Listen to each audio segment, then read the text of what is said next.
बिस्मिल्लाहिर्रहमानिर्रहीम। नेक्स्ट हमारे पास सिंपल सा वही एनालिटिकल मेथड चल रहा है हमारे पास। तो हम अब magnitude of resultant of two vector, पहले हमने मैक्सिमम रिजल्टेंट देखा था, अब हमारे पास हम मिनिमम रिजल्टेंट को देखते हैं जब दोनों एंटी पैरेलल। ऊपर हमने पैरेलल वाला केस देखा था, अब हमारे पास एंटी पैरेलल। एंटी पैरेलल में हमारे पास ये हमेशा एंगल होगा 180 के बराबर।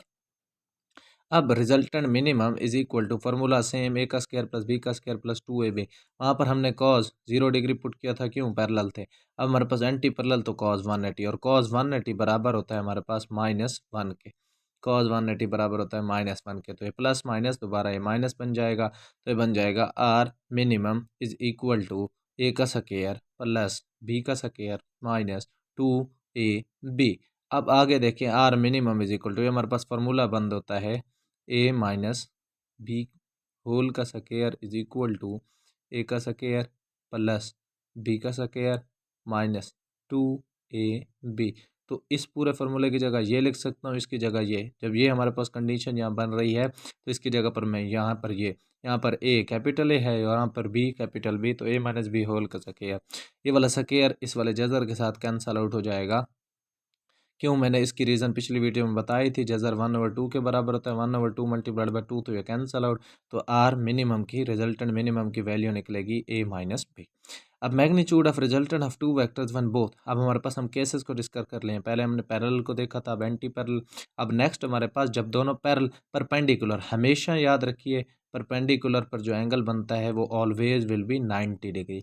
और ये भी याद रखिए कि cos 90 अगर जब भी कैलकुलेटर के ज़रिए करो या simply cos 90 is equal to always 0। और हमेशा बच्चे भूलते हैं वो साइन 90 की वैल्यू पुट कर। साइन 90 हमेशा 1 होता है, cos 90 हमेशा 0 होता है। चले परपेंडिकुलर के केस को देखते हैं। आर इज इक्वल टू ए का स्क्वायर प्लस बी का square plus 2ab cause of 90। Cause of 90 0 के बराबर, तो ये सारे इक्वेशन 0 से मल्टीप्लाई करो तो ये भी 0 बन जाएगा। सिर्फ हमारे पास ये वाला आंसर रह जाएगा, आर इज इक्वल टू ए का स्क्वायर प्लस बी का स्क्वायर। अब डायरेक्शन ऑफ रिजल्टेंट निकालते हैं। डायरेक्शन ऑफ रिजल्टेंट हमारे पास बनेगी tan alpha is equal to, ये फार्मूला होता है tan alpha is equal to B D over O D. B D हमारे पास बेसिकली परपेंडिकुलर है, ओ डी हमारे पास बेसिकली बेस है।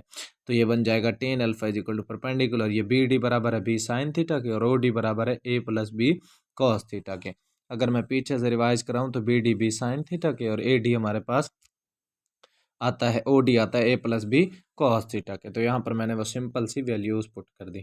तो यहाँ पर अल्फा, यहाँ टेन था, इधर जाएगा तो ये बन जाएगा टेन इनवर्स। तो alpha is equal to tan inverse B sine theta over a plus B cos of theta. Direction of resultant R with vector a when both A and B are parallel.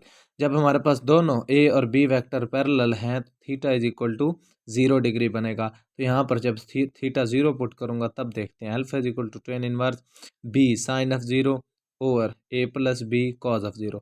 Sign of 0 हमेशा 0 के बराबर होता है, तो ये सारी की सारी इक्वेशन 0 आ जाएगी। टेन इनवर्स 0 भी 0 डिग्री के बराबर, तो अल्फा हमारे पास आन पहुँचेगा 0 के बराबर, और ये 0 डिग्री हमारे पास हो जाएगा।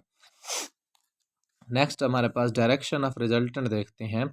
जब ए और both vector A and B anti parallel हों तो एंगल बनेगा 180। वही दोबारा case, alpha is equal to tan inverse B sine of 180 A plus B cos of 180।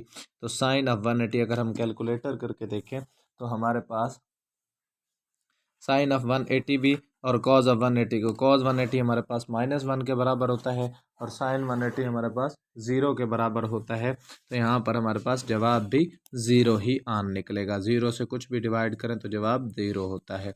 Direction of resultant vector R with vector A and both A and B are perpendicular.